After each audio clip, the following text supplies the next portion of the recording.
horror creators have been doing pretty well for themselves in recent years. The insane cinematic experience of Kane Pixel's series, The Backrooms, and The Oldest View. The interesting and horrific take on popular characters like Batman and Godzilla with unknowingly incill tricks, and the more conceptual and uncanny series like Dog Nightmares and Vita Carnis. And while all of these series are incredible and mildly terrifying in their own right, I think I've found something truly special tonight. It's dark, creepy, Why did you leave me? and has left me more scared than I care to admit. I'm of course talking about Dr. Nowhere. If you don't know who this creator is or haven't heard of them, I don't blame you. I didn't know about his channel until this past month, when a reaction of it popped up on my For You page, and I'm sad that I didn't find this channel sooner. This channel has everything I love when it comes to horror media. Creepy and disturbing visuals, frightening realistic concepts, and confusing lore that I will be attempting to dissect and explain tonight. I hope you brought some earplugs and your blue light glasses, along with a couple of snacks, as we explore the horrific world of Dr. Nowhere.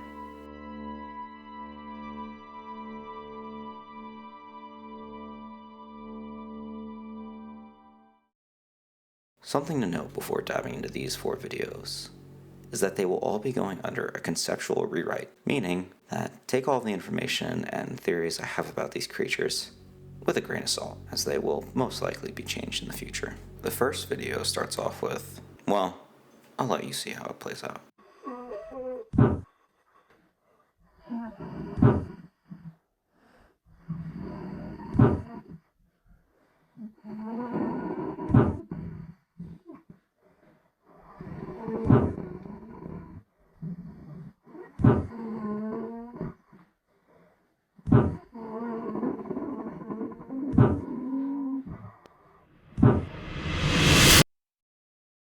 So, already, I have a few questions from this very short upload. What or who is this creature? Why is it trying to break out of the TV? And why is it making that god-awful slow groaning noise? This creature, which is apparently called a locust, is unsurprisingly uncanny and extremely unnerving. The combination of the human-like features, like the hands and the face, combined with the more unnatural features, like the long black hair and the horrible sound coming from the locust, makes this 30-second video one of the more unnerving things I've seen. Along with the hand constantly smacking the screen, making you think it's about to break the screen and come after you. Reminds me of how in the Ring movies, Sadako's tapes show many creepy but equally intriguing images and videos. And similar to those movies, this upload makes me feel like the creature is going to come after me now after viewing this cursed tape. Another thing to note is the title of the video, starving.help. And the description just reads one word. So this creature is apparently starving and thinks that maybe we can help by allowing it to break out of my screen, become free, and as a reward for helping it escape, attack us. The concept alone of an entity trapped inside our screen and its only method of escape is to have us watch it using the method of starvation as a way to trick the viewer is creepy and interesting alone. But combine that with the locust's horror design, and you have created a video that will leave me unnerved for many nights to come. All these different aspects of the video intrigue me right off the bat, and leave me with both a sense of dread and curiosity that leads me to our next upload, titled, Has This Ever Happened to You? All of the Lights.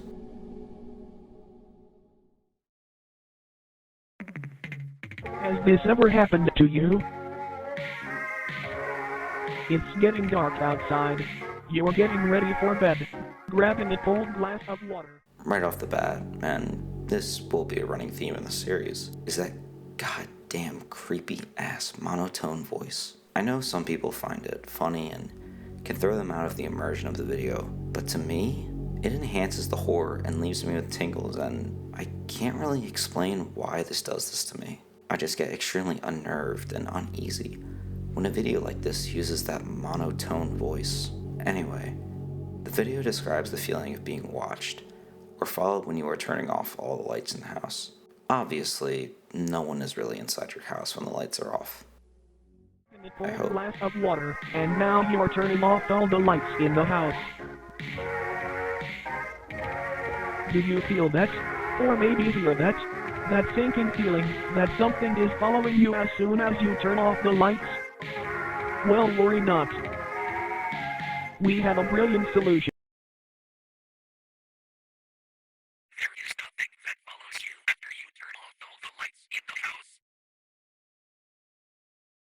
There is nothing that follows you. There is nothing after that follows you. All the lights in the house. All the lights in the house. You turn off all the lights in the house. That follows you after you turn off all the lights in the house.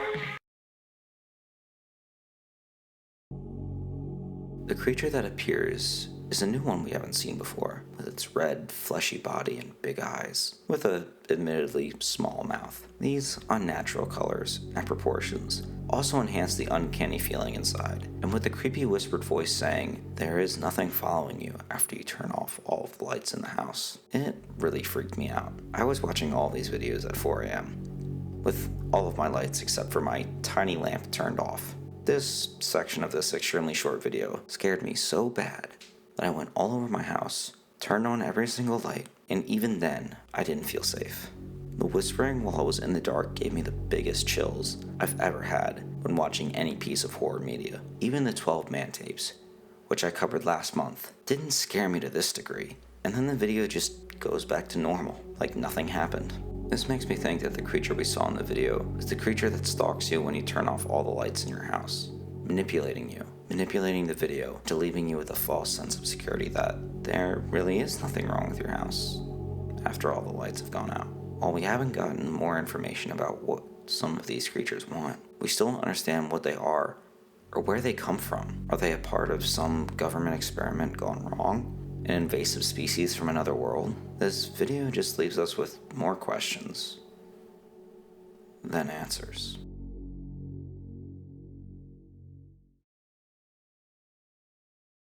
Before this next video starts, I just want to take a quick second to ask all of you watching to check to see if you are subscribed. It costs you nothing, and if you like this style of content, you'll be shown more of it. Thanks. And now, back to the video.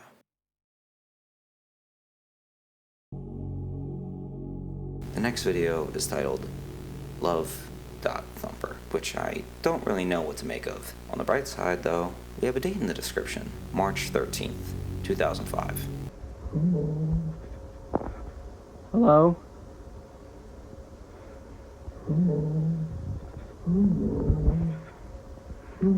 What do you want? What do you want?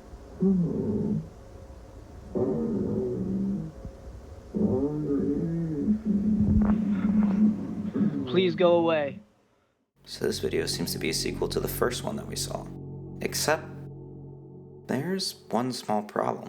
Look at the arms. They seem to be more like poles than human hands. So that must mean that this video is either a prequel or a different creature tormenting someone else. After our unlucky cameraman realizes that this certain locust has a problem with the phrase, "Go away," we get an equally tense scene where he's hiding in a closet.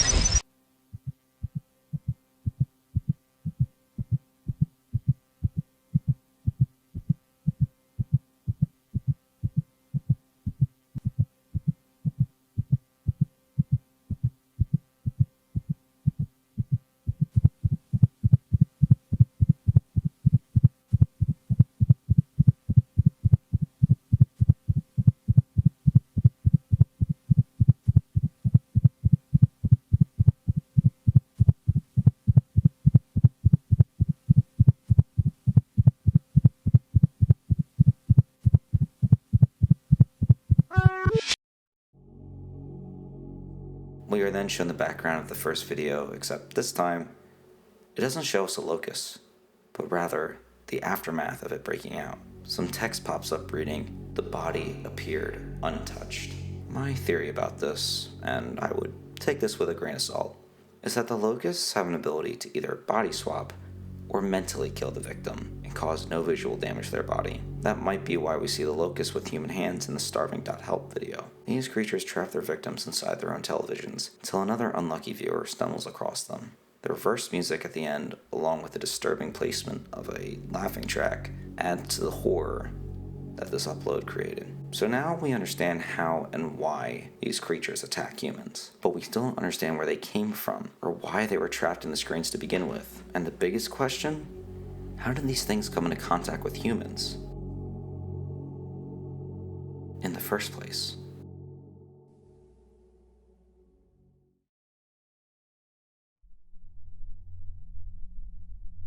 The next video is titled Making Friends, and the description reads, "It's a kid in there." So these creatures seem to have the intelligence of a child, or have the ability to act like humans in their world. The video begins with showing us a learning lesson from someone or something educating us about how to behave like good children.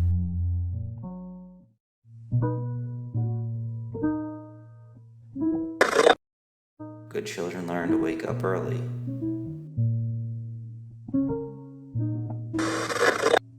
Good children learn how to play pretend.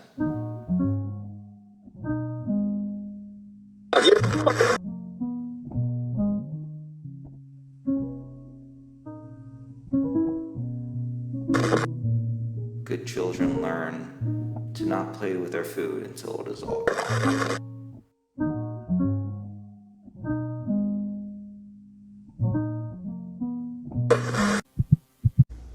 Considering that the background is the same as the starving help and love thumper, this leads me to believe that these creatures are being taught by something or someone as to how to interact with other humans, luring them in with the guise of being friends, and then kill them and force them to either live in their screen, become a part of their group, or the human is just flat out killed and eaten. Whatever the case is, we now know that they are being taught on humans, and now we're gonna see if all the education really paid off.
The locust's childish nature and guilt-tripping techniques makes this section much more horrible, because a lot of people think helping them is the right thing to do. And while in most cases it is, this obviously isn't one of them. The panic tone of the locust convinced Dominic 999 to take that video call, even though he didn't want to. That was a bad time. His mom was sleeping, but the choice to hop on that video call, it costed him his life. We are then shown text that reads, "Nothing makes sense anymore."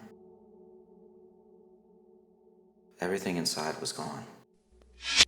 This is an extremely confusing statement to me, and makes me believe that these creatures do have an ability to either transform humans into other locusts, or have the ability to body swap with them and leave them trapped in their screen reality. Whatever the case may be, this is where this video leaves us. These 4 videos seem to be a part of one narrative that, like I stated before, will be expanded upon and explained better. But for now, this is where this story ends. But stick around, because we have just a few more videos to get through, and I think it's time we look at my favorite video of this entire series.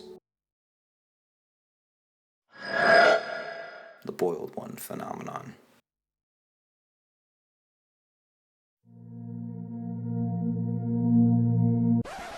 Wait, hold on one second. Go back a couple frames. Gotcha. This seems like the creature we are going to be learning about, and holy shit, is it disgusting. I don't really know what it is. No one does. But the jagged shapes and the points leave me with the same feeling I felt in the lights off video. Extremely uneasy. Not to mention that before we even get to any of the information about the creature, we have a few requisites. We are given a cognitohazard warning, a disclaimer warning, and a list of materials that all of us will need. So pause the video if you guys want to go grab this stuff. You'll need some earplugs, some blue light glasses, pen and a paper, and a copy of your Bible. Open up to Psalms 91:10. If you guys start hearing whispers and weird tongues, write this phrase down on the paper. I can see this paper. I can see my hand. I can't hear the screaming of thousands. I can't hear the feast. I am a moving, breathing human being on planet Earth. Then you guys are going to state Psalms 91:10. This whole 1-minute intro, before we even receive any information about this creature, lets me in on all I need to know. Whatever this thing is, it's extremely dangerous.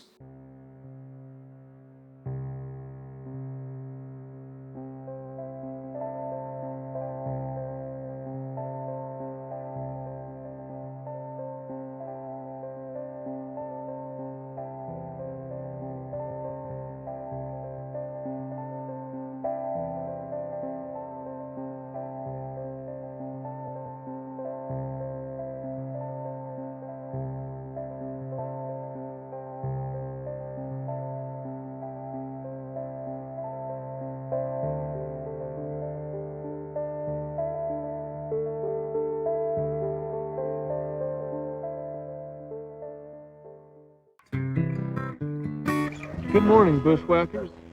Today we're venturing into the heart of the forest to find a plant that's as beautiful as it is deceptive. Poison oak. We all know about it, and here in Pennsylvania it's not as common, but still something to look out for. And here on we aim to uncover all the wonderful secrets that nature has to offer, no matter how minuscule or gigantic. So let's get going, shall we?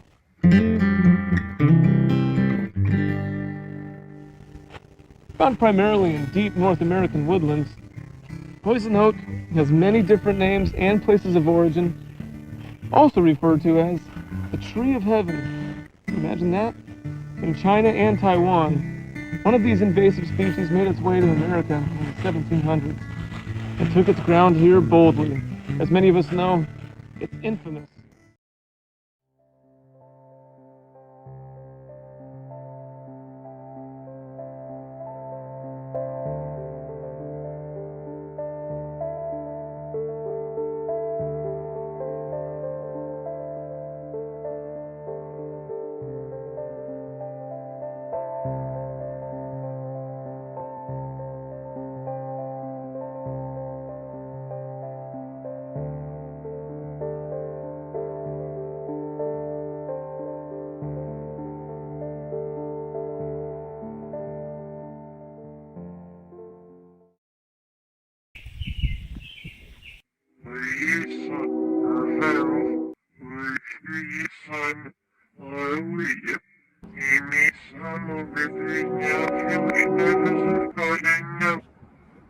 Leave it off me as a little bit. Yeah, we know. som vi bor. Det vill se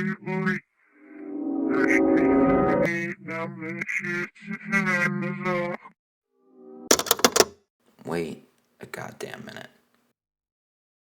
Plug this in to the editor, reverse the audio. Now let's see what it says.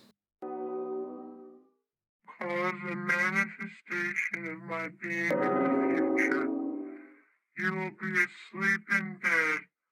I will be there and watch over you. When you wake, you will not be able to move any part of you.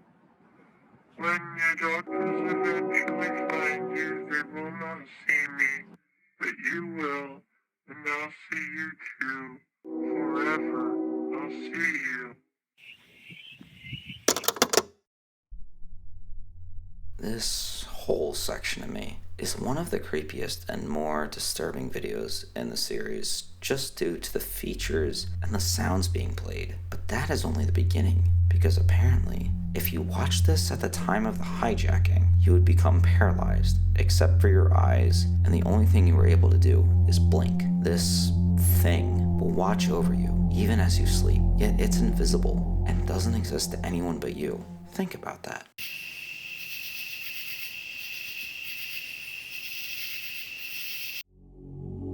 It's 10 p.m. and you're just trying to go to sleep, get some shut-eye, yet this thing is forcing you to hear the sounds of thousands and the horns of God knows what, forcing you to stay awake and look at its disgusting, disfigured face. It's your own personal demon, tormenting you in your own personal hell. And you can't do a damn thing about it. This entire section sent shivers through me, and I actually had to pause it and take a breather before continuing. The video then cuts to what happened on the next day. The Great Northeast Blackout of 2003. I actually went to look this up to see if it was real, and to my shock, it was. And this is a special edition, part of CBS News' continuing coverage of the blackout of 2003. Much of the northeastern United States is without power tonight. Millions and millions of people in big... It was a real-life blackout that happened in the exact areas described in the video. The reason for this blackout was to apparently stop the spread of the boiled one and its broadcast. The government covered it up by stating that some trees had fallen on some power lines, which I believe is actually what caused the real blackout, implying that one of the biggest blackouts on the East Coast was caused by the government to prevent some evil entity from paralyzing everyone who viewed it is a scary thought. This is what makes me love analog horror so much, the believability of it, and the moments that it is grounded in real life. It does make it more terrifying, at least for me. After the hijacking, multiple interviews were held with people who were affected by the creature, the most notable one being a veteran who was fluent in Morse code, able to communicate using his blinking as a communication device. The victim described the creature as not being of Lord Christ, and horribly burnt. We then get a flash of red Morse code, and once decoded, states, "Nobody but me and you," before the boiled one appears in the window.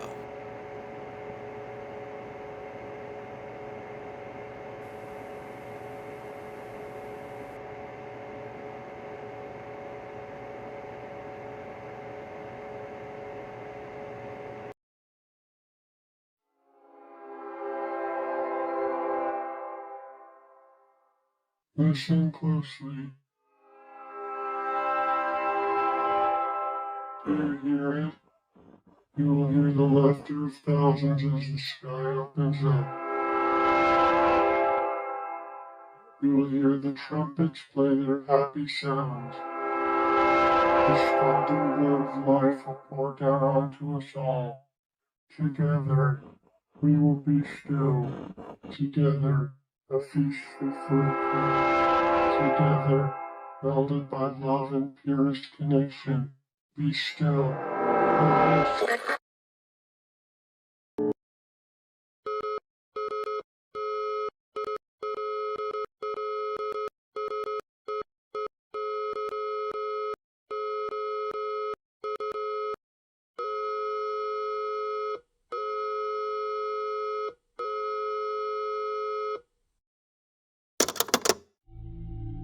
That final section brings biblical references such as the trumpets and their heavy sounds and the blood of life. This creature could either be a demon from the underworld trying to act like a false god to humans, or it is simply a creature hell-bent on harming and torturing as many people as possible for its survival or amusement. This video is extremely confusing with its narrative implications.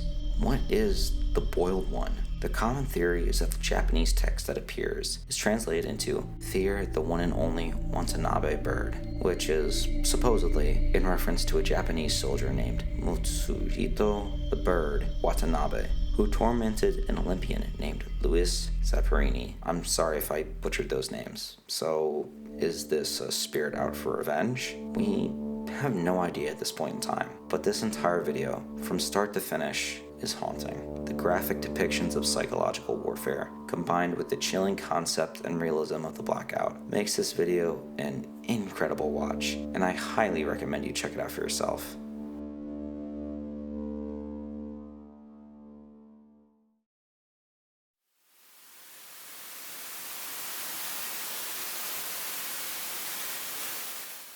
This next video is probably one of the saddest I've ever seen. It begins by stating, "Your body remains unclean from the toils of yesterday." You are in no condition to sleep like this. A shower will make you feel better.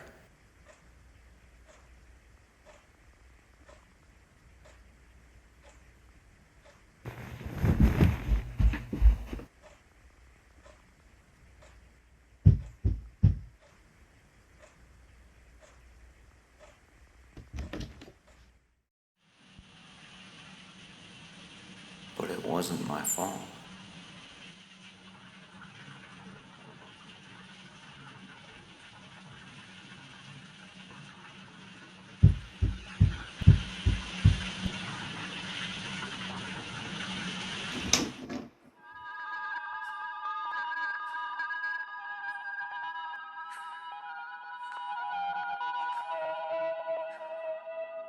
Why did you leave me here?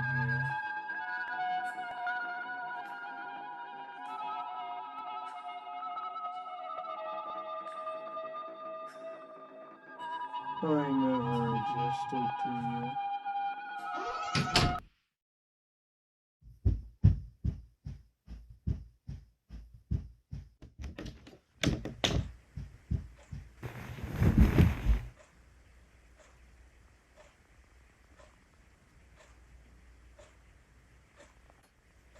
I know you heard me. It was all your fault.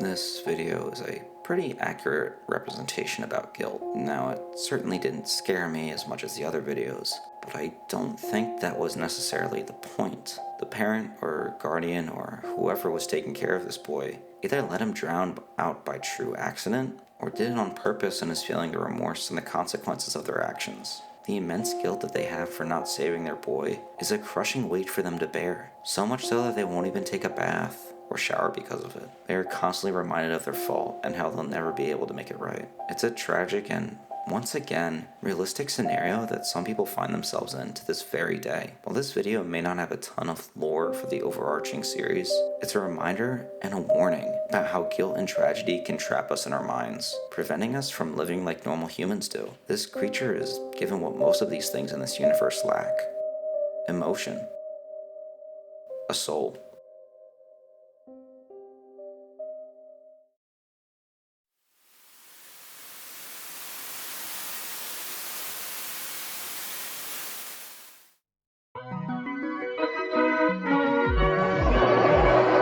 Dr. Nowhere's Office of Wonders presents the Oddity Compendium, a beginner's anomaly education program.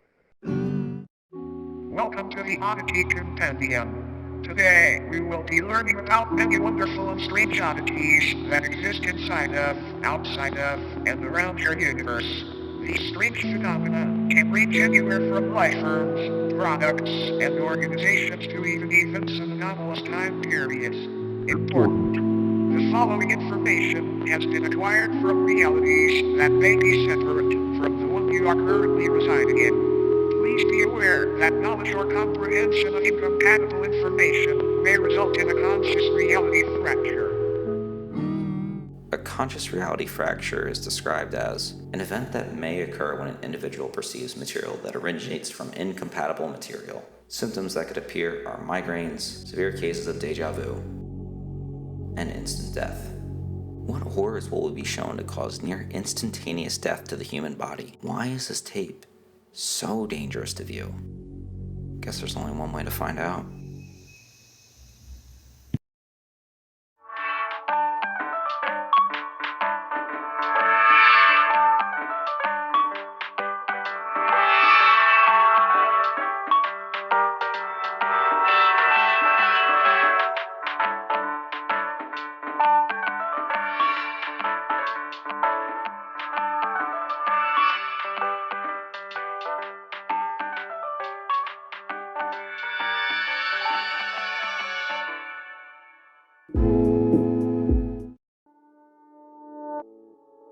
Fleshheads or mattress folk are a species of parasitic subhuman that highly resemble bedding mattresses. The body of a dormant fleshhead appears identical to a standard mattress. However, slicing the thin sheet-like skin reveals many soft organs, limb-like appendages, and a humanoid head which hides beneath the skin. They were first discovered in the late 1960s when a mattress company was surveying excess storage. Upon finding many seemingly pristine mattresses that had not been sold, they gave them away to thrift shops and people in need.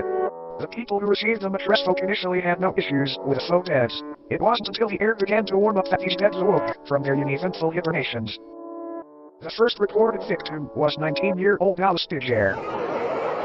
She had been sleeping on a flesh bed for roughly 6 months before her sudden disappearance. After noticing the stench of sulfur and rot originating from her bed, her family called authorities, and the inside of the mattress revealed a feasting parasite, several hundred human bones, and a half-digested Alice.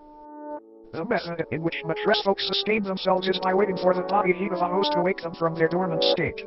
Kind of like an egg, but not nearly as tasty. After they wake, they slowly unfold themselves from their soft mattress-like bodies. This process is very gradual and happens underneath its body or on its side so as not to be detected. After roughly a month of this process and on a night 17 degrees Fahrenheit or higher, its head and arms fully emerge and pull the sleeping host into its body, where prey is slowly digested. Not much is known about how these sleeping beauties came about, but it is theorized that since they are subhuman, they were once a branch of Homo sapiens that merged with a mycelial network many years ago. Autopsies of fleshheads' digestive systems have revealed DNA samples from thousands of different people in each instance, some even tracing to people born during the 1600s. Another odd thing to note is that the mattress folk themselves contain DNA belonging to humans as well. One instance shared DNA in a blood type with Napoleon Bonaparte, leader of the French Republic during the time that the mattress folk were assumed to have come into existence. All in all, it might be a good idea to throw out that mattress that feels just a bit too warm lately. You might be sharing it with something unwanted. Good night, sleep tight, and don't let the bed light. I think one of my biggest fears that I've come to both hate and adore is the fear of dying in your sleep. I guess that's why the Nightmare on Elm Street series is my both favorite and least favorite horror series. Sleeping when all of us are the most vulnerable, and every single human in our world needs to sleep to function properly. Putting in the thought of your own mattress, possibly being a living, breathing creature in hibernation, waiting for the moment when you decided to turn the heat just a bit over the normal to consume you whole. It is yet another concept I find horrifying, and again, with those fucking laughing tracks. What is with those things? Why are they repeated so much? Is it someone being twisted and having a sick joke? Or is it just thrown in there to add to the intensity of the tape? The headless macrocosm is a sub-reality nearly identical to Earth save for the fact instead of humans, tail-headless corpses remain in their stead. These corpses, though technically dead, do weakly breathe through the holes in their necks. Their hearts have also been observed to begin convulsing at seemingly random intervals. These beings are identical in appearance to one another aside from physical dimensions, which can vary severely between each corpse. The headless sub-people dwelling in this pocket reality have been observed changing their behavior when humans have physically interacted with them, and apparently gain a level of awareness and vitality when such events occur. There are approximately 2,393 living humans residing in this reality, all from parallel Earth. Every single resident recounts waking up in the headless microcosm after falling asleep under strange circumstances back in their home realities. No one back in their own parallel homes remembers their faces or identities, which leads to the belief that this place could be a form of anti-reality, a waste compartment of the universe used for aspects of reality that are useless or harmful to existential fabric. The humans that live in the headless macrocosm are assumed to be taking shelter in abandoned structures and banding together to search for plant-based food during the warmer times. Fun fact. Humans have coined multiple terms and nicknames for these headless corpses, such as stumpies, cranes, and ichabodies. Despite this sub-reality being detached from main reality, an incident took place which created a temporary tier between the two. A man residing in the headless macrocosm was walking through a field with a small house in the center. Upon reaching the house, the man unintentionally brushed up against one of the breathing bodies. This body, just before motionless aside from the labored convulsions, sprang to life and removed the head of the man. It then proceeded to attach the severed head to the stump of its own neck. The man's name was Michael Hedford. After the corpse had placed Michael's head where its own should be, an event occurred back on Earth in the year 2061 that resulted in governmental intervention. A family's call to the authorities described an impossibly tall naked figure appearing in their backyard. The presence of this oddity was highly distressing to the family, and they remained inside their home until the situation was resolved. The following photograph depicts this figure they spoke of. Michael Hedford's rotting head is affixed atop its frail neck. Shortly after the photo was taken, what was left of Hedford's existence was removed from the premises and taken to an upscale anomaly testing site.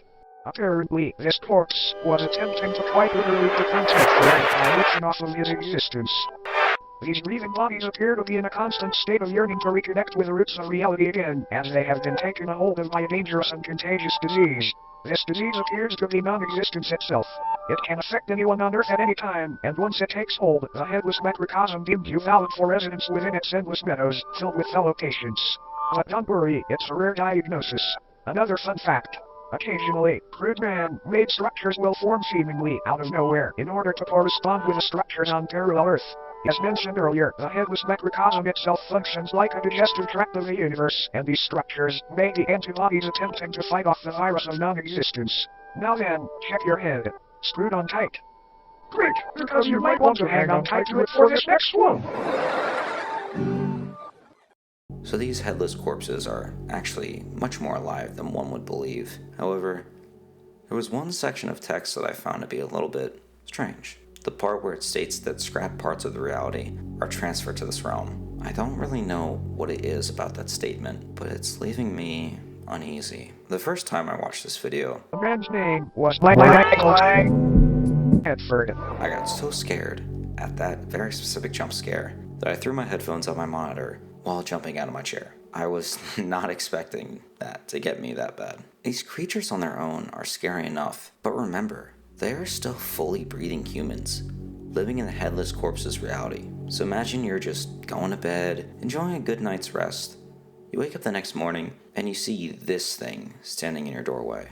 At that point, you might as well just accept death. The repeated mentions of Tedford and the constant glitching of the video when his name is mentioned leads me to believe that he is a victim of non-existence, and also the fact that his head was ripped off. Regardless, he was the first incident that occurred where regular humans had encountered this kind of being before, and has introduced this new disease that people could receive, a disease that you didn't know you had until it was too late.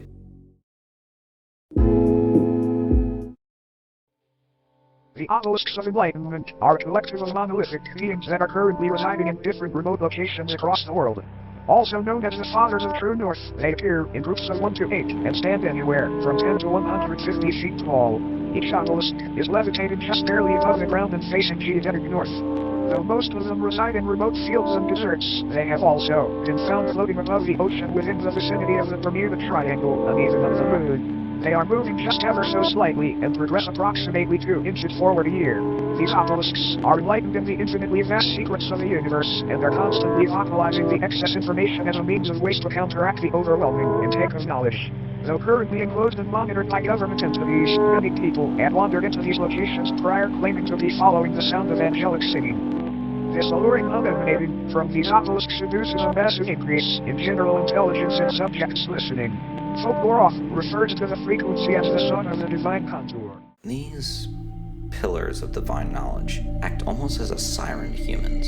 They come closer to it, hearing the songs of angelic singing, and are blessed with the gift of the pillar's divine knowledge. If they are enlightened enough to understand and interpret the knowledge given to them, they become absorbed in the infinite knowledge of the pillar. If they can't understand it, well, this happens. Upon perceiving the words spoken by the obelisks or entering into close proximity with them, the human brain either spontaneously expands and combusts or receives an ability to comprehend the sacred information.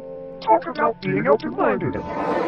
It is not entirely understood how these anomalies were brought into existence, but they seem to be tears in the fabric of reality akin to black holes. Many speculate that these rifts were opened by ancient giants who were dissatisfied with a lack of Earth's knowledge.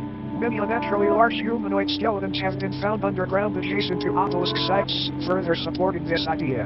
When the obelisks made their debut on Earth, they aided in the construction of the pyramids of Giza by bestowing digestible levels of sacred knowledge onto Egyptian pharaoh Khufu after he was lured into the desert by their beckoning chords.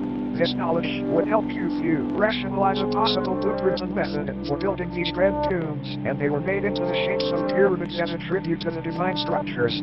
All in all, these obelisks may seem malevolent, but it's important to remember that no physical pain could ever outweigh the agony of infinite knowledge.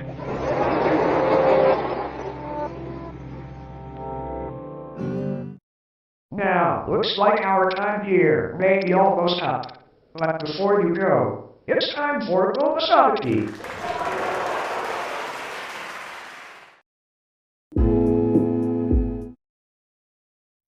This is Philbus. It is not known where Philbus comes from or why he is here, but there have been a number of people who, after consuming media depicting Philbus, have felt the overwhelming compulsion to practice Philbism. Philbism is a political and somewhat religious ideology which centers around a belief that building/consuming chairs and other wooden furniture is honoring Philbus' great sacrifice. It is not clear what this sacrifice is or what it refers to. Attributes and practices of Philbism include learning to build chairs, learning to properly digest chairs, promoting/discussing chair consumption on obscure internet forums, praising the fictional political candidate known as Philbus, who is said to advocate for making furniture consumption a socially accepted and widespread practice. There are so many wonderful things about Philbism. Consider the body of Philbus and become one with many others today. It's a great decision. Just keep your chair to get started. Any mention of Philbism and elaboration on the subject will eventually result in it becoming a sponsorship or advertisement of sorts. We have no idea how to avoid this, sorry. All Philbists will deny the existence of Philbism when directly questioned about it. This video was not in any way sponsored by Philbism. This is for educational purposes only. Philbism does not even exist. You can sign up for Philbism certification here. Well, I say we learned a lot about these different creatures. I think it's time to wipe our minds to avoid any dangerous side effects. Just make sure to close your eyes. A brief cleansing process will now commence. This purely auditory procedure will ensure you do not come away from this with any ailments from beyond contracted during your viewing experience. Please close your eyes and do not open them until told to do so. They better be closed.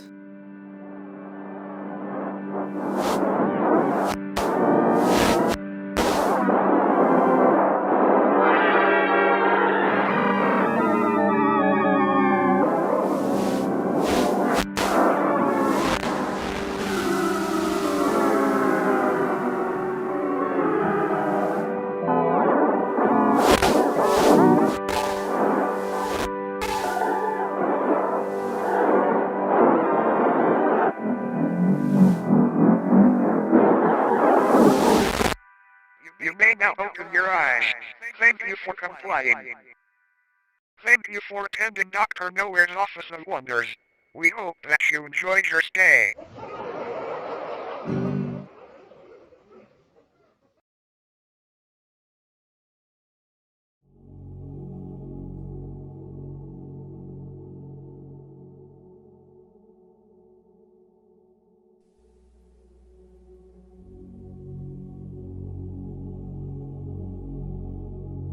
This tape gives us a possible answer as to what the Boiled One is, and how it got into our world and hijacked that broadcast. It seems to be a creature from another world, or reality that somehow found its way to our world, or forced itself in. The Boiled One seems to be the strongest of all the creatures in this universe, aside from possibly the divine pillars of knowledge. So, who's in control of these things? Is it the Boiled One, the pillars, or something else? What's the deal with the locusts and their storyline? And does humanity have a chance of stopping these creatures and living in coexistence with one another? Or are they just another expendable species that these creatures will eliminate in their twisted circle of life?